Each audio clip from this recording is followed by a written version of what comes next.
클라우스 슈밥의 제4차 산업혁명 90페이지에 나오는 고객 기대 변화에 대해서 이야기해보자 합니다. 기존의 기업들은요 주로 뭐 어디에 사는지, 나이가 어떤지 그런 어떤 통계학 정보들을 이용해서 보통 이제 상품화를 하고 물건을 납품하고 그랬죠. 근데 이제는 세대가 많이 변했죠. 모든 사람들이 셀폰을 사용하고 있고요. 실제로 모바일을 통한 상업 경제 창출이 많이 일어나고 있어요. 그래서 사람들은 모바일을 통해서 혹은 구두로 혹은 그런 앱들을 통해서 인터넷상으로 정보를 공유하고 있고요. 파워가 아주 커졌죠. 그래서 요즘 기업들도 다 트위터, 페이스북, 뭐 인스타그램 이런 것들을 이용해서 한국 분들은 주로 카카오톡이나 뭐 카카오 스토리, 카카오 관련 친구들 뭐 이런 것들로 보통 정보를 이용하고 그것으로써 고객의 정보를 투명하게 알 수 있다고 합니다. 그래서 지금 뜨고 있는 분야 중에 하나가 데이터 사이언티스트가 많이 뜨고 있죠. 생각보다 연봉도 꽤 높고요. 중요한 역할을 할 수 있는 하나의 분야니까요.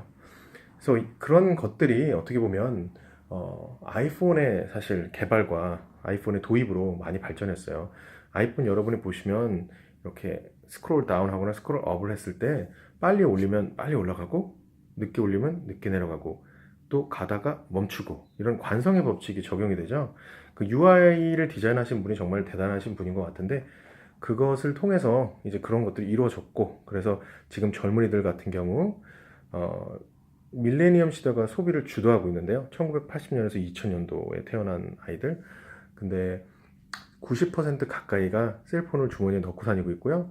44% 이상이 온디맨드 경제를 통해서, 즉 인스타그램이나 또 그들은 또 금방 사라지는 정보들을 원해요. 자기를 우스꽝스럽게 사진을 찍었거나 재밌는 걸 찍었을 때 카카오톡이나 페이스북처럼 히스토리가 남기는 게 아니라 어느 순간 확인하고 지워지는 거.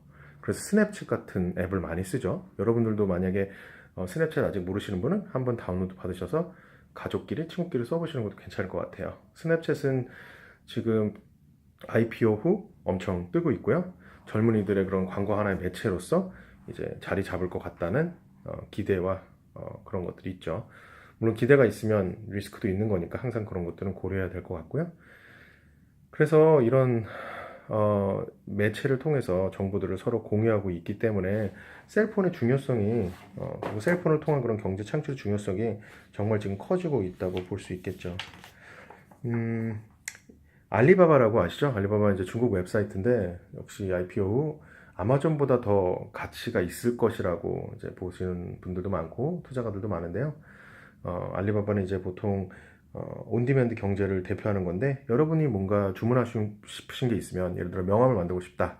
그 명함을 뭐 10,000개 만들고 싶다. 그러면 중국 그 사이트에 가서 만드시는 분이나 뭐 공장 주들이랑 연결을 해서 정말 대량으로 싸게 중국에서 직접 물건을 받아오는 거죠.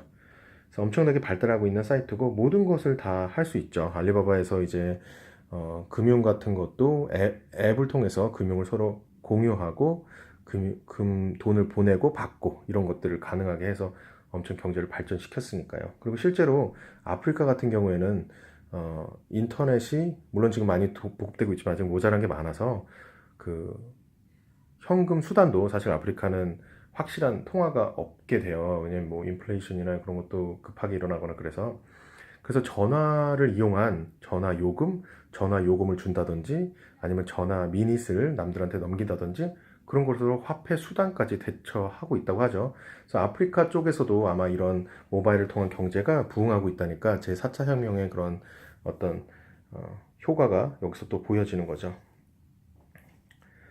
그래서 또 여기 보면 이제 68%가 모바일 기기를 통해서 그 11월 11일 2015년 싱글데이에 이루어졌고 총 140억 달러나 됐고 또 앞으로 5년 동안 사하라 사막 이남 아프리카에서 2억 4천만 명이 모바일 인터넷 사용자가 추가로 늘어날 것이라고 전망한다 이런 얘기가 있죠. 그래서 중국인들이 또 많이 사용하는 위챗 같은 경우도 2015년 한 해 동안 1억 5천만 명의 사용자를 추가로 확보했다고 하고 전해에 비해서 39% 증가했다니까 이런 모바일 쪽의 어떤 산업 경제와 제4차 산업혁명의 또 같이 가는 발전에 대해서 고려해 볼 만할 것 같아요. 생각해 보고 과연 이 나쁜 점은 무엇일까도 좀 생각을 해봐야 되겠죠. 셀폰으로 이루어지는 경제 물론 좋을 수도 있지만 남용이 있을 수도 있고 사람들이 셀프만 보다 보면 대화가 단절될 수도 있겠고요. 심지어는 둘이서 앞에서 커피를 마시는데도 셀폰을 보거나 셀폰을 보고 있는 가족 구성원들을 보면 조금 마음이 아프거나 답답할 때가 있긴 해요.